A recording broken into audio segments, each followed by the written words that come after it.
শেখ হাসিনার ফোন আলাপ ফাঁস, ট্রাম্পের ক্যাম্পেইনে থাকার নির্দেশ। জানাবো আপা আপা বলা তানভীর আওয়ামী লীগ দ্বারা নির্যাতিত দাবি করে যুক্তরাষ্ট্রে আশ্রয় পেয়েছেন।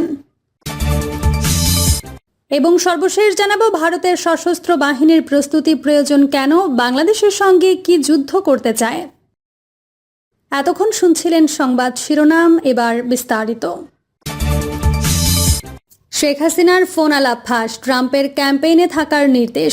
শেখ হাসিনার গত শাসনামলে বাংলাদেশে মানবাধিকার লঙ্ঘন, বিরোধী মতের ওপর নির্যাতন, ত্রুটিপূর্ণ নির্বাচন নিয়ে বাইডেন প্রশাসনের অসন্তোষ ছিল। এবার আসন্ন যুক্তরাষ্ট্রের প্রেসিডেন্ট নির্বাচন, সেখানে রিপাবলিকান প্রার্থী ডোনাল্ড ট্রাম্পের পক্ষে নির্বাচনী প্রচার চালাতে নির্দেশ দিয়েছেন ক্ষমতাচ্যুত সাবেক এই প্রধানমন্ত্রী। গতকাল বৃহস্পতিবার শেখ হাসিনার ফোনালাপ ছড়িয়ে পড়ে সামাজিক মাধ্যমে। ওই ফোনালাপে তানভীর নামে যুক্তরাষ্ট্র প্রবাসী এক আওয়ামী লীগ নেতার সঙ্গে কথা বলেন তিনি। সেখানে নিজেকে এখনও প্রধানমন্ত্রী দাবি করেন হাসিনা।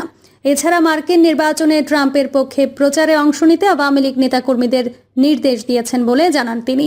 কোটা সংস্কার আন্দোলনকে কেন্দ্র করে গড়ে ওঠা ছাত্র জনতার ব্যাপক গণবিক্ষোভের মুখে গত ৫ আগস্ট ক্ষমতাচ্যুত হয়ে ভারতে পালিয়ে যান শেখ হাসিনা। এর কিছুদিন পর ভারত থেকে সরকার পতনের পেছনে যুক্তরাষ্ট্রের দিকে অভিযোগ করেন তিনি। ফোন আলাপের অংশ। তানভীর বলেন, আপা আপনার কাছে ফোন দিয়েছে একটা ব্যাপারে। নিউ ইয়র্ক মহানগরে আমরা এমদাদ ভাইয়ের নেতৃত্বে মিটিং মিছিল করছি, কিন্তু এলাকার পরিস্থিতি খুব খারাপ।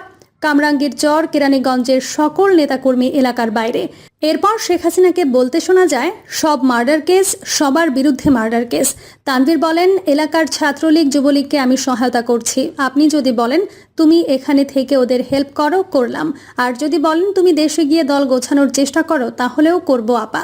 আপনার সিদ্ধান্ত আপা। শেখ হাসিনা বলেন, এখানে বসে এখন সাহায্য করো, এটাই সবচেয়ে বেশি কাজে লাগবে।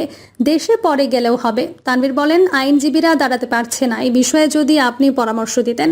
শেখ হাসিনা বলেন, আইনজীবীদের বলো লোকজনকে অর্গানাইজ করে যেন আইনজীবীরা সেখানে যায়। তাছাড়া তো আর কোনো। এরপরে শেখ হাসিনাকে আবার বলতে শোনা যায়, তুমি যেখানে আছো সেখানে তো ইলেকশন চলছে। তাদের ক্যাম্পেইনিংয়ের সময় তাদের সঙ্গে যোগাযোগ রাখা, ক্যাম্পেইনিংয়ের সহযোগিতা করার সাথে সাথে এই বিষয়গুলো জানিয়ে রাখা, এদের কাছ থেকে একটা সাপোর্ট নিয়ে আসা। তানভীর বলেন, আমার মনে হয় এবার ট্রাম্প আসবে।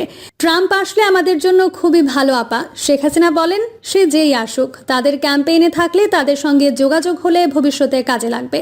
এটা আমি সবাইকে বলেও দিয়েছি। তানভীর বলেন, আপা বাংলাদেশে একটা নিউজ আসছে, আপনাকে গাজিয়াবাদ থেকে দিল্লিতে ট্রান্সফার করছে হেলিকপ্টারে করে। হাসিনা অবাক হয়ে প্রশ্ন করেন, হেলিকপ্টার দিয়ে? বলেন, কোন দেশের হেলিকপ্টার? ছবি পাঠাও দেখব নে। কি একটা আজগুবি কথা বলে ওরা। আমি দেশের খুব কাছাকাছি আছি, অত দূরে নাই। আমি খুব কাছাকাছি আছি যাতে আমি চট করে ঢুকে পড়তে পারি। এ সময় কাঁদতে কাঁদতে তানভীর বলেন, আপা কষ্ট লাগে, আপনি যে মিডিয়াদের দিয়ে আসছেন এরা সত্য বলে না, এরা কাজ করে না আপা। কই যাব আপা, আল্লাহ আপনারে বাঁচায় রাখুক। আমরা আছি আপা, আপনি যখন নির্দেশ দেবেন। তানভীর, তুমি আমেরিকা থেকে দেশে চলে এসো, এসে কামরাঙ্গীর চর, কেরানীগঞ্জে দলীয় নেতৃত্ব গোছাও। আপনি বলে সাথে সাথে দৌড় দেব আপা। শেখ হাসিনা বলেন, এখন গেলেই দেবে একখানা মামলা, শেষে কিছুই করতে পারবা না। আমার বিরুদ্ধে 113টা মামলা। এইসব জিনিসগুলো নিয়ে জাতিসংঘ থেকে সবার কাছে বলা দরকার, ফলস মামলা দিচ্ছে। আমার পরিবারের কেউ বাকি নাই, সবার নামে মামলা। আপা আপা বলা তানভীর আওয়ামী লীগ দ্বারা নির্যাতিত দাবি করে যুক্তরাষ্ট্রে আশ্রয় পেয়েছেন। সাবেক প্রধানমন্ত্রী শেখ হাসিনার সঙ্গে এক ব্যক্তির কথোপকথনের একটি অডিও ক্লিপ সোশ্যাল মিডিয়ায় ভাইরাল হয়েছে। ওই ব্যক্তির নাম মোহাম্মদ তানভীর কায়সার। জানা গেছে তিনি নিজেই বাংলাদেশে আওয়ামী লীগের হাতে নির্যাতিত দাবি করে যুক্তরাষ্ট্রের রাজনৈতিক আশ্রয় নিয়েছেন। কালবেলায় প্রকাশিত এক সংবাদে এমনটা বলা হয়েছে। প্রতিবেদনে জানা যায়, তানভীর কায়সার 2019 সালের 4 জুন লস অ্যাঞ্জেলস হয়ে যুক্তরাষ্ট্রে ঢোকেন। তার ভিসাটি ছিল ভ্রমণ ভিসা, কিন্তু যুক্তরাষ্ট্রে প্রবেশের কিছুদিন পরই দাবি করেন যে বাংলাদেশে আওয়ামী লীগ সরকার তাকে নির্যাতন করেছে, এজন্য তিনি নিজেরা নিরাপত্তা চান। পরে 2020 সালের 7 মে দেশটিতে রাজনৈতিক আশ্রয়ের আবেদন করেন। এরপর 2021 সালের 24 জানুয়ারি তার বাংলাদেশি পাসপোর্টের মেয়াদ শেষ হয়ে গেছে বলেও জানা গেছে। ফোন আলাপ ফাঁসে ভাইরাল হওয়া তানভীরের জন্ম 1989 সালের 7 ডিসেম্বর। তার বাবা সোলেমান কায়সার এবং মা নীলুফার ইয়াসমিন। তার স্ত্রীর নাম রুকাইয়া আজাদ। তবে এই তানভীর আওয়ামী লীগের কোন দায়িত্বে আছেন, কোন সূত্রে শেখ হাসিনার সঙ্গে সরাসরি যোগাযোগ করেছেন, সেটি এখনও জানা যায়নি। আমি দেশের কাছাকাছি আছি, যাতে চট করে ঢুকে যেতে পারি, বলেন শেখ হাসিনা। উল্লেখ্য, গত 5 আগস্ট ছাত্র জনতার আন্দোলনের মুখে পদত্যাগ করে দেশ ছেড়ে ভারতে পালিয়ে যান সাবেক প্রধানমন্ত্রী শেখ হাসিনা। এরপর থেকে শেখ হাসিনার সঙ্গে অনেকেরই কথোপকথনের অডিও ফাঁস হচ্ছে। সামাজিক যোগাযোগ মাধ্যমে কেউ কেউ বিষয়টিকে উদ্দেশ্য প্রণোদিত বলেও মন্তব্য করছেন। তবে এসব কল রেকর্ড কিভাবে ফাঁস হচ্ছে তার কোনো সুনির্দিষ্ট তথ্য প্রমাণ পাওয়া যায়নি।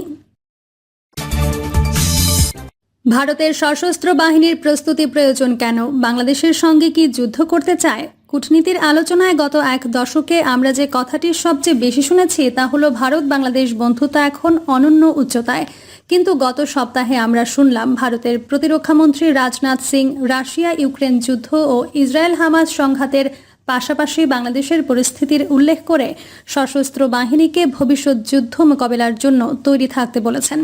এটি তার কোনো রাজনৈতিক বক্তৃতা ছিল না, বরং সশস্ত্র বাহিনীর কমান্ডারদের যৌথ সম্মেলনের নির্দেশনা। আমাদের পররাষ্ট্র উপদেষ্টা মোহাম্মদ তৌহিদ হোসেন বলেছেন, রাজনাথ সিং এর এই বক্তব্যে তিনি যতটা না উদ্বিগ্ন তার চেয়ে বেশি অবাক হয়েছেন।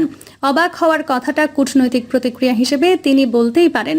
সুতরাং ভারতের সঙ্গে বাংলাদেশের যুদ্ধ বিগ্রহের কোনো আশঙ্কা না থাকার কথাও তিনি যে বলবেন তাতেও অবাক হওয়ার কিছু নেই।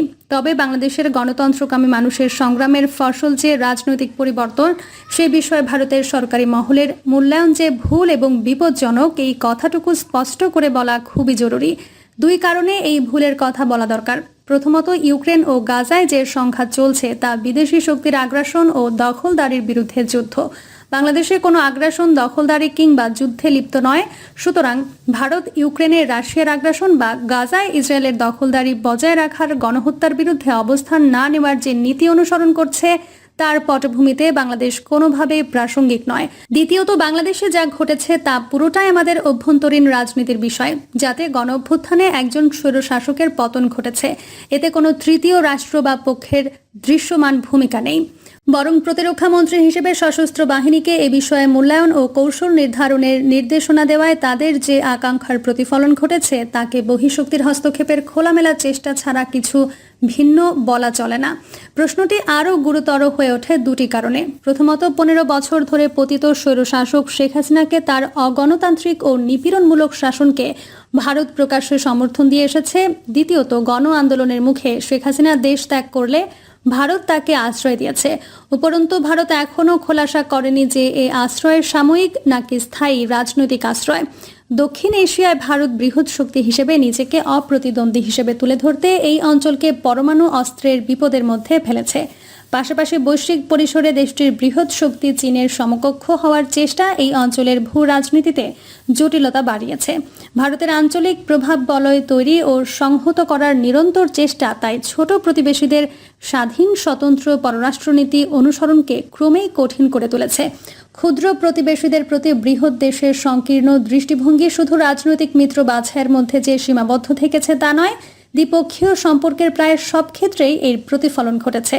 অভিন্ন নদীর পানি বন্টন, অভিন্ন প্রাকৃতিক সম্পদের উন্নয়ন, সুরক্ষা ও সুফল ভোগ, বাণিজ্য উন্নয়ন সহায়তা, শরণার্থীদের আশ্রয়ের মতো মানবিক সংকট মোকাবেলা এবং বৈশ্বিক পরিসরের সহযোগিতার মতো বিষয়গুলোতে ন্যায্যতা ও সমমর্যাদার প্রশ্ন এক্ষেত্রে উল্লেখ করা যায়।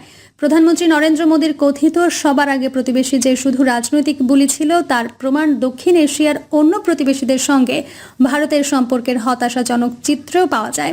মাত্র মাস 3 আগে ভারতীয় সাংবাদিক জয়ন্ত রায় চৌধুরী ফ্রি প্রেস জার্নালে যা লিখেছেন তা এখানে উদ্ধৃত করা খুবই প্রাসঙ্গিক হবে। পাকিস্তানের সঙ্গে সম্পর্ক সময়ের স্রোতে বরফের রূপ নিয়েছে। নেপাল শুধু চীনের দিকে ঝুঁকেছে তা নয়, মানচিত্রও নতুন করে প্রকাশ করেছে, যাতে কুমাওনের একটি অংশ তাদের হিসেবে দেখানো হয়েছে এবং ভুটান চীনের সঙ্গে বৈরিতা এড়াতে এতই উদ্গ্রীব যে বেজিংয়ের সঙ্গে সীমান্ত বিরোধ নিষ্পত্তির আলোচনায় তারা ব্যস্ত।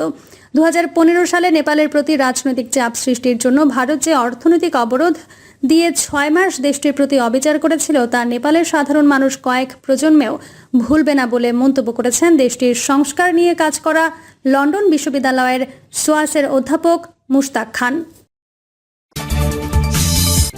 হাসিনার ইচ্ছায় ডক্টর ইউনূসের বিরুদ্ধে আরও 4 মামলায় প্রস্তুতি ছিল দুদকে। গ্রামীণ টেলিকমের কর্মীদের লভ্যাংশের 25 কোটি 22 লাখ টাকা আত্মসাতের অভিযোগ এনে ডক্টর মোহাম্মদ ইউনূসের বিরুদ্ধে মামলা করেছিল দুর্নীতি দমন কমিশন। গত 5 আগস্টের আগে আওয়ামী লীগ সরকার ও গোয়েন্দা সংস্থার তৎপরতায় দুদকে ডক্টর ইউনূসের বিরুদ্ধে আরও 4টি মামলা করার প্রস্তুতি চলছিল। এসব মামলায় প্রফেসর ইউনূসের পরিবারের সদস্যদের জড়ানোর পরিকল্পনা করা হয়েছিল, কিন্তু বৈষম্য বিরোধী আন্দোলনে প্রেক্ষাপট বদলে যাওয়ায় ওইসব মামলার ভবিষ্যৎ শেষ হয়ে যায়। মানব জমিনের বরাতে এসব তথ্য জানা যায়। দুদক সূত্র জানায়, ডক্টর ইউনূসের বিরুদ্ধে করা আগের মামলাটিও আওয়ামী লীগ সরকারের প্রেসক্রিপশনে করেছিল দুদক। মূলত সাবেক প্রধানমন্ত্রী শেখ হাসিনার ব্যক্তিগত ইচ্ছা থেকেই মামলা করা হয় তার বিরুদ্ধে। এমনকি অতি দ্রুত অভিযোগপত্র দাখিলের নির্দেশও দেওয়া হতো বলে জানা গেছে। সূত্র আরও দাবি করেছে, একটি মামলা দিয়ে ইউনূসকে আটকানো যাচ্ছিল না বলে আরও 4টি মামলার প্রস্তুতি নেওয়া হয়, যেখানে ডক্টর ইউনূসের পরিবারের সদস্যদের আসামি করার পরিকল্পনা করা হয়। আর এই কাজে সক্রিয় ছিলেন দুদকের চেয়ারম্যান মোহাম্মদ মঈন উদ্দিন আবদুল্লাহ ও তার 2 কমিশনার। প্রিয় দর্শক, এই ছিল এখনকার সর্বশেষ সংবাদ। আপডেট সব সংবাদ পেতে চ্যানেলটি সাবস্ক্রাইব করে বেল আইকনটি ক্লিক করে রাখুন।